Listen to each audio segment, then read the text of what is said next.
the idea that we are an illusion.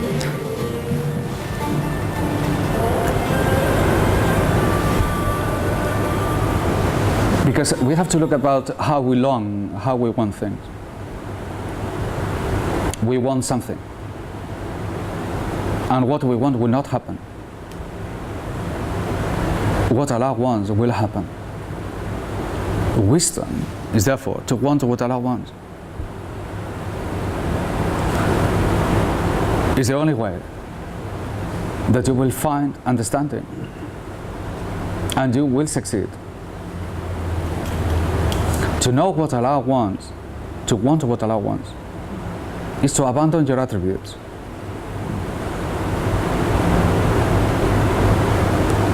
Is to abandon your will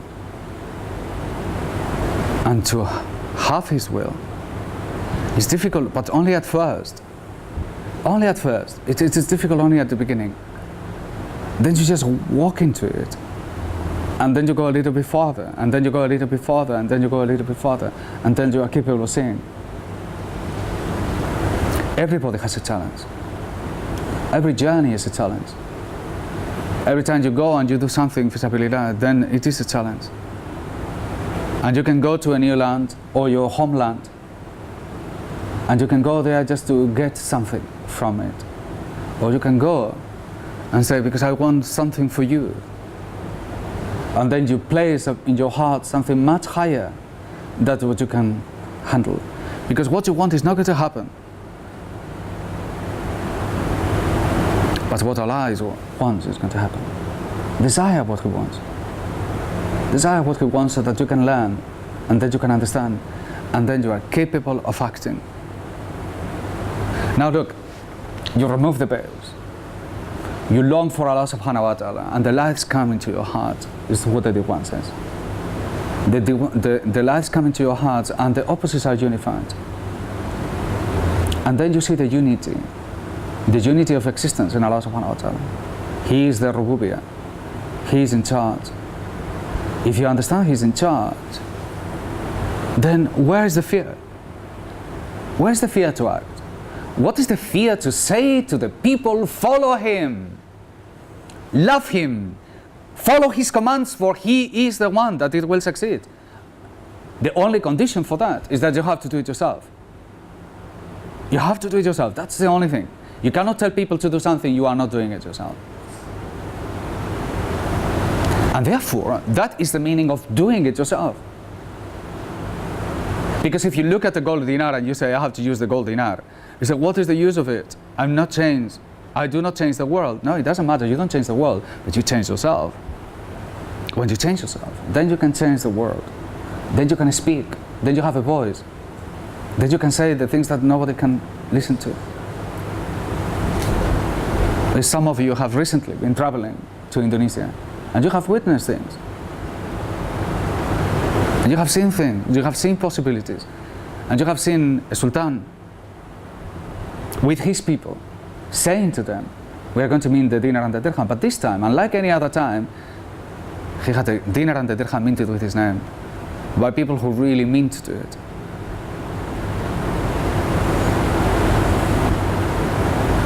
And then we have the sultans coming together. Because we are not people of democracy. There is not democracy in Islam. For God's sake, there is not democracy in Islam. And there is no constitution in Islam, for there is no law made by man that is above the Quran. And the constitutions are nothing but the basis, the legal basis of this illusion. For is it not true that all the constitutions are exactly the same? Is that not the basis of this world illusion? Of this world order that they have created? Where they stamp in your laws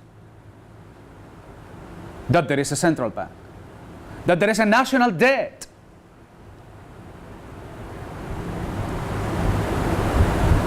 It's absolutely mad. The idea that these politicians, not only they will make the laws for you, they will teach you how to spend your money. No, they will also indebt your great-grandchildren. And this is rational and it's okay. And you have to pay taxes because it's logical. And nobody dares to open the mouth. Because even some of our people, they have Islamized the taxes. They have Islamized the central banks. They have Islamized the national debts. They have Islamized the constitutions. So we have now Islamic constitutions and Islamic states. And some people are longing for the liberation of Palestine only to give them another constitution with another little Palestinian paper, with another little Palestinian central bank. Because that is the pattern upon which liberation is established and is another illusion. And they cannot see. And the people that you will be speaking this matter to, they will be sitting down in front of you, puzzled with the fact that it is impossible what you say. It's like a blasphemy. Because they are worshipping an illusion. And I say worshipping because they fear our fantasy. They fear the collapse of their own fantasy. I mean, it's beautiful, isn't it? They're scared to death. And they just said the gold dinar. And somebody, when in the 80s, we were campaigning with Nejmeddin Erbakan, and we were in Istanbul. And it was an amazing campaign because suddenly everything turned around the gold dinar, and everybody was talking about the gold dinar. The newspapers that had a daily article, and I was in Istanbul there with the Sheikh at that time, and I wrote an article in favor of the gold dinar, and then another very famous journalist, which I forgot the name, but he was a very famous Islamic economist, very respected, wrote a reply to me called "The Illusion of the Gold Dinar." The illusion of the gold dinar, and I laughed, you know, because it's wonderful. I mean, at that time, the currency was called the Turkish lira. I mean, and they will call a gold coin an illusion when they have something in front of them, which is unbelievably an illusion, and he couldn't see it. So I wrote back in the tradition of debates, like Ibn Rushd wrote to Al-Ghazali. I said, the fantasy of the fantasy, the inconsistency of the inconsistency, tahafut tahafut. And so I wrote the fantasy of the fantasy. And I said, look, I mean, if you call this thing a fantasy, then how about all these other things? If that is your criteria, then how about everything? Isn't it true that precisely gold has no claim at all? Doesn't have any claim. All it says is I am 4.25 grams of gold, that's all. I don't pretend to be somebody promising to pay 4.25 grams of gold. It's a piece of gold, that's all. It cannot be more real than that. But that's the state of affairs of people, you see. And they will be speaking to you using reason, but in fact only showing the fears. The fears about creation. A creation that they see as an appearance, a false appearance. They're scared of the world that they've imagined in their own heads. And these are rational people. Or they think they are. The case is that nobody dares to say no to them. Except some. As you say here, it's only a few. There is only a few that can take that first step. But we have to. We have to. We have to. We have to move forward, and we have to tell the people, obey Allah. Obey Allah. This economic system is madness. It's enslaving our people in Nusantara in favor of a Western colonialism that continues. Continues by other means. It's not political, it's economic. And we want good for our people, and therefore we have to get rid of this fantasy.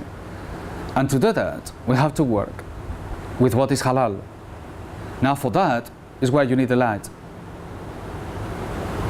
And then all you have to do is the confidence, the trust in Allah. Then you read and you find a way to find the gold dinar in our way, said Sayyid Anwar. It's the easiest thing on earth. It's not complicated. All you have to know is how to read, that's all. If you know how to read, you understand muamalat.